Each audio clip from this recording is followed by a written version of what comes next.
하박국 말씀을 지난주에서부터 보고 있는데요.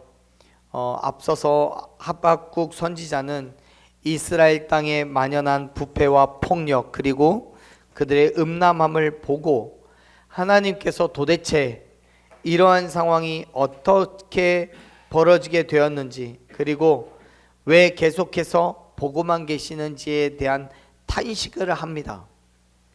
하박국 선지자의 입장에서는 이해가 안 되는 거죠. 분명히 하나님의 공의는 그런 것이 아닌데 세상의 죄악에 따른 하나님의 징계는 반드시 있어야 되는데 하박국 선지자가 볼 때에 하나님이 너무 침묵하고 계시는 거예요. 그래서 하박국 선지자는 하나님께 그렇게 질문을 합니다. 왜 하나님께서는 내가 그렇게 부르짖었어도 듣지 않으시냐고요. 왜 하나님께서는 침묵하셔서 그의 눈으로 그들의 죄악과 패역을 보게 했느냐라고 말합니다. 이러한 질문에 이제 5절에서부터 하나님의 대답이 11절까지 기록이 되어 있습니다. 먼저 같이 읽어보죠. 5절 말씀을 보면 이렇게 말씀하죠. 5절 읽겠습니다. 여호와께서 이르시되 너희는 여러 나라를 보고 또 보고 놀라고 또 놀랄지어다. 너희의 생전에 내가 한 가지 일을 행할 것이라. 누가 너희에게 말할지라도 너희가 믿지 아니하리라. 아멘. 지금 하나님께서는 하박국 선지자가 또 이스라엘 백성들이 살아있는 동안에 한 가지 일을 행할 거라고 말씀하셨습니다. 그리고 그 일은 놀라고 놀랄 일이라고 하시죠. 그 일을 아무리 말해도 믿지 않을 거래요. 여기에서 5절에 여러 나라라고 번역되어 있는 이 부분은 나중에 우리가 알고 있는 것과 같이 남유다를 공격하는 여러 민족으로 구성된 바벨론 제국 군대를 말합니다. 즉 이스라엘 백성들이 놀랄 일은 남유다를 공격하는 이방 민족들로 인한 놀라움인 거예요. 그런데 지금 말씀을 보면 그 일이 어떻게 일어나고 있어요? 5절에서 말하자면 그렇게 이야기하죠. 하나님께서 행하시는 거라고. 즉 하나님께서 남유다를 심판하시기 위해 바벨론이라는 이방 민족을 사용하실 거고 그것을 보며 놀라고 또 놀라게 될 거라는 거예요. 그런데 여러분 생각해 보세요. 하박국 선지자는 하나님을 향해 언제까지 자기의 눈으로 남유다의 죄악과 패역을 보게 할 거냐고 물었단 말이에요. 또 4절에서는 언제까지 악인이 의인을 애워싸고 있는 것을 두고 보실 거냐고 묻습니다. 지금 하박국 선지자의 눈에는 악인의 득세함으로 인해서 의인들이 피해를 입고 있고 괴로움과 고통을 겪고 있기 때문에 하나님의 공의로운 심판이 악인들에게 임하여서 의인들을 구원해 주실 것을 기대하고 있는 거예요. 그걸 기도하고 있고요. 그런데 여러분 하나님께서는 어떻게 응답하고 계십니까? 하나님께서는 하박국의 기대와는 전혀 다른 응답을 주신단 말이에요. 악인을 어떻게 하시고 의인에게는 구원을 주시겠다라는 의미의 말씀을 얘기하시는 게 아니라 단순하게 놀라고 또 놀랄 일을 하나님께서 직접 행하시겠다라고 약속하시는 거예요. 바벨론을 통해서 유다 전체를 심판하실 거라는 약속을 하셔요. 여러분 바벨론이라는 나라는요 하나님의 백성과는 전혀 상관이 없고 포악하고 잔인하기로 소문난 정말 타락의 끝판왕의 나라였습니다. 물론 현재 하박국 선지자가 남유다의 타락함에 대해서 하나님께 징계와 회복을 부르짖고 있지만 그러한 남유다가 바벨론보다는 훨씬 더 도덕적으로 윤리적으로 우월했다는 것은 당연한 겁니다. 왜냐하면 적어도 남유다 백성들은요 하나님 백성이잖아요. 수백 년 동안 율법을 지켜왔잖아요. 그런데 하나님께서는 그렇게 포악한 바벨론을 통해서 남유다를 징계하시겠다면 그것은 남유다에 있는 악인들뿐만 아니라 의인들도 당연히 고통을 받게 되는 거잖아요. 그러한 방향은 결코 하박국 선지자가 원하는 게 아니란 말이에요. 그렇기 때문에 이해가 안 돼요. 왜 하나님께서 그렇게 말씀하셨고 그렇게 징계를 하시려고 하시는지요. 사랑하는 여러분, 우리가 하나님께 어떤 것을 간구하며 응답을 기다릴 때 때로는 하나님께서 우리 위에 기대와는 다른 응답을 하실 때가 있습니다. 그럴 때 우리는 어떻게 반응할 수 있습니까? 여러분, 우리가 가장 먼저 알아야 될 건 뭐냐면 하나님께서는 항상 우리의 기대와 간구함대로 응답하시지 않는다는 거예요. 물론 매번 100% 그런다는 건 아닙니다. 하지만 때로는 그럴 때도 있어요. 하나님의 절대적인 주권에 의해서 당신의 뜻대로 우리의 간구함에 응답하신다는 것을 믿으시길 바랍니다. 그리고 그것은 우리의 인간적인 시선과 경험 속에서는 납득되지 않을 수도 있고 이해되지 않을 수도 있어요. 하지만 궁극적으로는 하나님의 응답이 우리에게 가장 필요하고 가장 선한 일이 된다는 사실을 믿으시길 바랍니다. 왜냐하면 하나님은 선하신 분이시니까요. 하나님은 선하신 분이니까. 시편 28편 5절 말씀을 보면 여호와는 선하시고 정직하신 분이라고 말씀합니다. 그 하나님의 선하심은 인간의 선함과는 비교할 수 없는 지극히 선함이라는 사실을 기억하시길 바랍니다. 그렇다면 여러분, 하나님의 그 선하신 뜻대로 우리의 간구함에 응답하셨다면 여러분, 그 응답이 우리의 기도에 대한 응답이 아니라고 할지라도 그것이 가장 최선의 응답이라는 사실을 믿으시길 바랍니다. 그렇기 때문에 우리는 하나님의 응답을 기대할 때 지금 당장 내 눈앞에만 바라보기 때문에 지금의 유익만을 생각하게 되는 거예요. 그러나 하나님께서는 지금 당장 우리의 유익이 아니라 궁극적으로 우리에게 필요한 것, 그리고 하나님의 나라와 그의 의를 위한 일을 위하여서 우리에게 응답하신다는 사실을 여러분 기억하셨으면 좋겠습니다.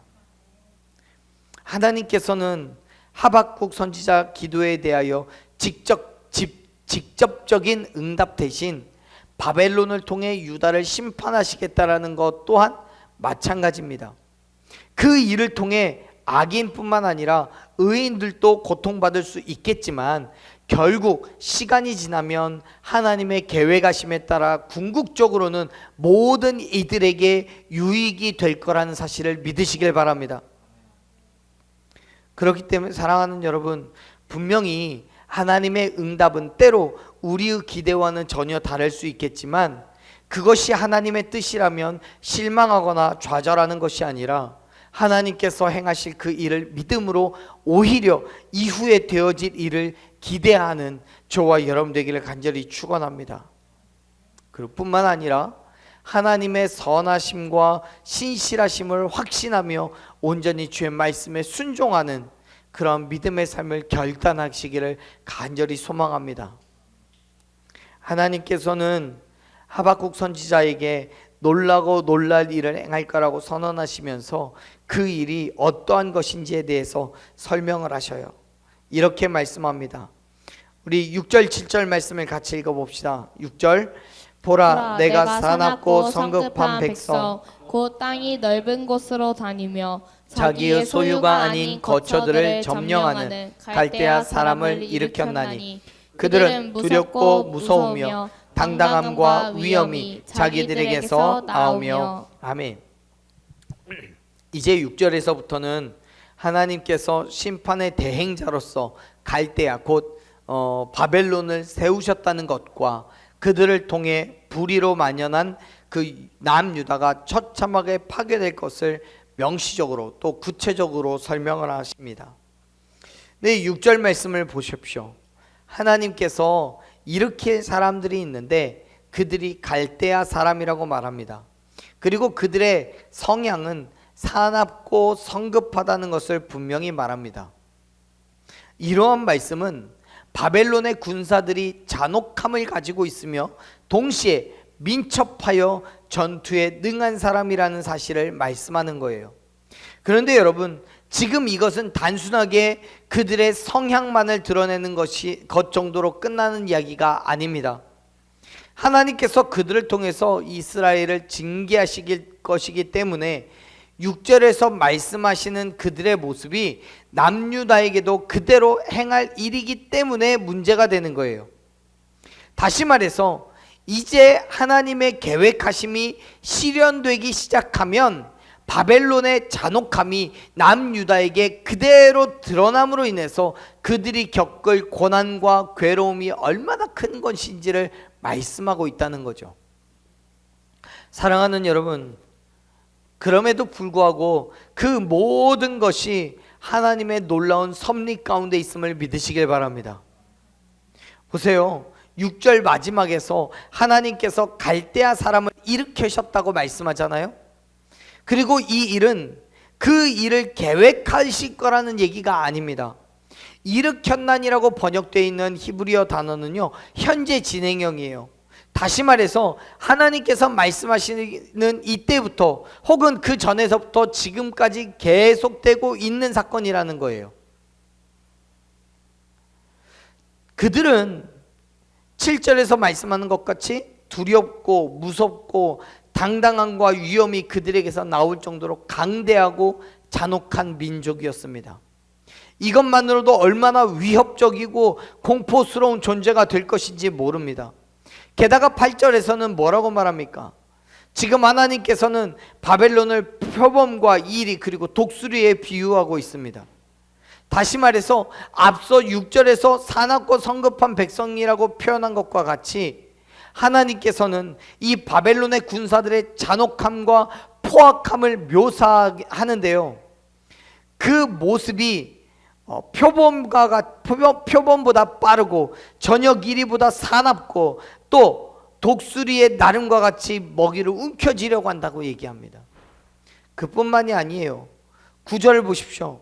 9절 같이 읽어보겠습니다. 읽습니다. 그들은 다 강포를 행하러 오는데 앞을 행하여 나가며 사람을 사로잡아 모으기를 모래같이 많이 할 것이요. 아멘. 지금 여기에서의 말씀은 남유다를 멸망시키기 위해 오는 그들은 정말 따라잡을 수 없을 만큼의 싸움을 가진 사람들이라는 거예요. 그리고 말하죠. 사람들을 사로잡을 건데 그 사로잡힌 사람들이 모래같이 많을 거라고 말해요. 즉 남유다는 바벨론을 결코 이길 수 없다는 말씀을 여러 가지 표현으로 하고 있는 겁니다. 그렇습니다. 지금 남유다의 상황으로는 바벨론을 결코 이길 수가 없습니다. 물론 남유다의 군사력이 약해서 그럴 수 있습니다. 그들이 바벨론보다 보유한 무기가 정말 엉망진창이라서도 그럴 수 있습니다. 아니, 남유다 사람들의 태생이 순해서 싸움을 못해서 그럴 수도 있습니다.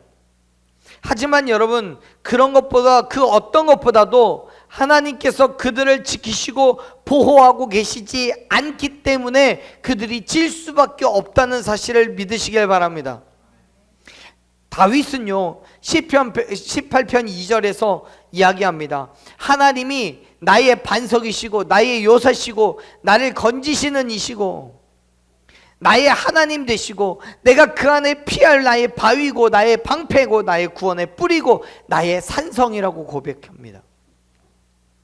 그리고 시편 127편 1절에서는 여호와께서 집을 세우지 않으면 세우는 자의 수고가 헛되고 여호와께서 성을 지키지 않으면 파수꾼의 깨어있음이 헛되다고 말씀합니다. 여러분, 만일 하나님께서 지키시고 보호하신다면 아무리 바벨론의 군사력이 강할지라도 그들이 아무리 포악하다고 할지라도 남유다는 얼마든지 바벨론의 공격으로부터 살아남을 수 있었을 겁니다. 하지만 여러분, 지금 남유다의 상황은 하나님께서 그들을 지키시지 않으시기 때문에 그들 스스로 아무리 지키고자 할지라도 결국 멸망당할 수밖에 없음을 기억하시길 바랍니다. 그렇기 때문에 사랑하는 여러분, 하나님의 도우심을 구하십시오. 하나님의 역사하심과 하나님께서 부어주시는 은혜를 간구하십시오. 우리를 대적하는 자들이 아무리 강하고 흉폭한 자들이라고 할지라도 하나님께서 지키시면 그 어떤 어려움 가운데서도 평안을 누릴 수 있을 줄로 믿습니다. 그렇기 때문에 사랑하는 여러분, 하나님께 간구하셔요. 순전한 믿음으로 하나님의 말씀에 순종하며 세상의 쾌락이나 유익을 구하지 말고 오직 하나님의 백성된 그 삶의 자리로 나아가십시오. 비록 우리를 핍박하고 조롱하는 자들이 강력하고 잔인하다 할지라도 하나님께서 지키시고 보호하시면 정말 우리의 머리털 하나도 상하지 않게 하실 것임을 믿으시길 바랍니다. 비록 우리를 핍박하고 조롱하는 자들, 그러한 사람들이 온 땅에 퍼져서 정말 우리를 죽이려고 못살게 군다 할지라도요, 우리를 시험에 들게 하고 무너지게 한다 할지라도요, 우리는 그 안에서 평안과 위로와 평강을 누리게 될 줄로 믿습니다. 왜요? 하나님이 우리가 피할 반석이 되어 주시기 때문에요. 하나님이 우리의 산성이 되어 주시기 때문에요. 하나님 앞에 나아가면 우리의 모든 문제를 하나님께서 붙잡아 주시고 해결하여 주시고 하나님의 놀라운 섭리 가운데 우리의 삶을 이끌어 주실 것이기 때문에요. 생각해 보십시오. 지금 표면적으로는 남유다와 바벨론의 싸움입니다. 하지만 궁극적으로는 하나님과 바벨론 우상과의 싸움입니다. 그 싸움 가운데서 하나님이 이기셔야 되는 거 당연한 거 아니겠습니까? 자, 11절 보십시오. 11절 이야기합니다. 같이 읽어봅시다. 그들은 자기들의 힘을 자기들의 신으로 삼는 자들이라. 이에 바람같이 급히 몰아 지나치게 행하여 범죄하리라. 아멘. 하나님께서는 남유다를 공격하는 그 사람들에 대해서 이렇게 말씀하죠. 자기들의 힘을 자기들의 신으로 삼는 자들이라고요. 그들은 자신들의 군사력을 믿고 교만해져서 스스로 신이 되어버렸습니다. 자신들의 힘을 믿고 잔인하게 이웃을 파괴하고 약탈했습니다. 자신들이 정복한 나라들에 대해서 처참하게 사륙을 일삼았고 닥치는 대로 포로로 잡아갔습니다. 그들의 모습이 하나님 앞에서는 분명히 범죄였습니다. 죄였어요. 사랑하는 여러분, 바벨론은 자신들의 힘을 믿었습니다. 그리고 그것이 전부라고 생각했습니다. 그 믿음을 근거로 한 모든 것들을 하나님께서는 범죄라고 말씀하시는 거예요. 그렇습니다. 여러분, 우리가 무엇을 추구하고 무엇을 신적 대상으로 삼느냐에 따라 그것이 우리의 삶을 결정하게 됨을 믿으시길 바랍니다. 만일 그가 추구하는 것이 물질이라면 그 삶은 세상의 탐욕의 노예가 될 것입니다. 또 그가 추구하는 것이 육체적인 쾌락이라고 한다면 그는 향락적인 삶, 퇴폐적인 삶이 될 수밖에 없습니다. 그렇다면 여러분, 우리는 무엇으로 신적 대상으로 삼고 있고 무엇을 추구하며 살아가고 있습니까? 간절히 바라고 소망하건대 하나님을 경배하고 하나님을 섬기는 그 삶을 결단하는 저와 여러분 되기를 소망합니다. 하나님의 나라를 추구하며 하나님의 뜻을 이루는 그 믿음의 삶으로 나아가는 저와 여러분의 삶이 되기를 간절히 축원합니다. 이 땅의 불의함과 악함에 대해 침묵하시는 이유에 질문하는 하박국 선지자에게 하나님께서는 의외의 대답을 하셨습니다. 바벨론이라는 강력한 이방 민족들을 통해서 징계하실 것과 그 징계는 선한 자와 악한 자의 구분이 없이 모든 이들이 겪게 될 일이라는 사실을 말씀하셨습니다. 그럼에도 불구하고 사랑하는 여러분, 하나님께서는 전지전능하신 절대 주권자일 뿐만 아니라 하나님의 공의는 결코 실수가 없으심을 믿으시길 바랍니다.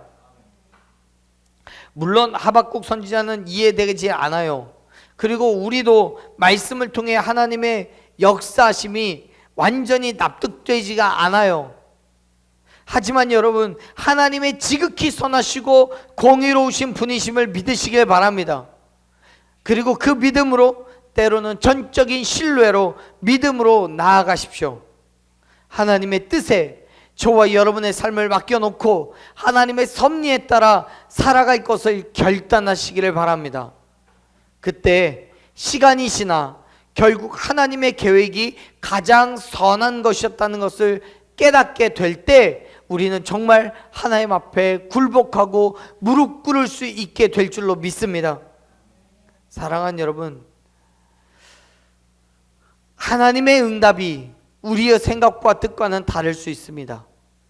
그럼에도 불구하고 우리가 그 믿음의 삶을 결단하고 살아가야 되는 건 하나님께서 우리를 통해 일하실 그 일이 놀라운 것이기 때문입니다. 그렇기 때문에 여러분, 하나님의 계획 가운데 우리의 삶의 전부를 맡겨놓고 온전히 그리스도인 된 삶을 결단하며 한 걸음 한 걸음 담대히 걸어 나아가는 저와 여러분이 되기를 간절히 축원합니다. 그때마다 하나님께서는 우리의 삶에 역사하시고 우리를 그 모든 힘듦과 어려움 가운데서 날마다 이기고 승리케 하실 줄로 믿습니다. 우리 시간 함께 그러한 믿음으로 기도하며 나아가십시다. 사랑하는 여러분, 하나님께서는 지금도 우리의 삶에 역사하시고 우리를 선함으로 이끌어 주신 줄 믿습니다. 비록 우리의 힘은 연약하고 부족하지만 내가 가지고 있는 것으로는 정말 아무것도 할 수 없을지라도 하나님의 그 선하신 뜻에 따라 우리의 삶을 맡겨놓고 하나님의 말씀대로 하나님의 뜻하신 바대로 그 믿음의 삶을 걸어갈 때 하나님께서는 우리의 삶의 하나하나를 주권적으로 역사하시고 주관하실 줄로 믿습니다. 그 믿음의 삶을 결단하고 살아가게 해달라고, 온전히 그 믿음으로 주의 일하심을 보게 해달라고 순종하며 믿음의 결단을 하며 나아가는 저와 여러분 되기를 간절히 소망합니다.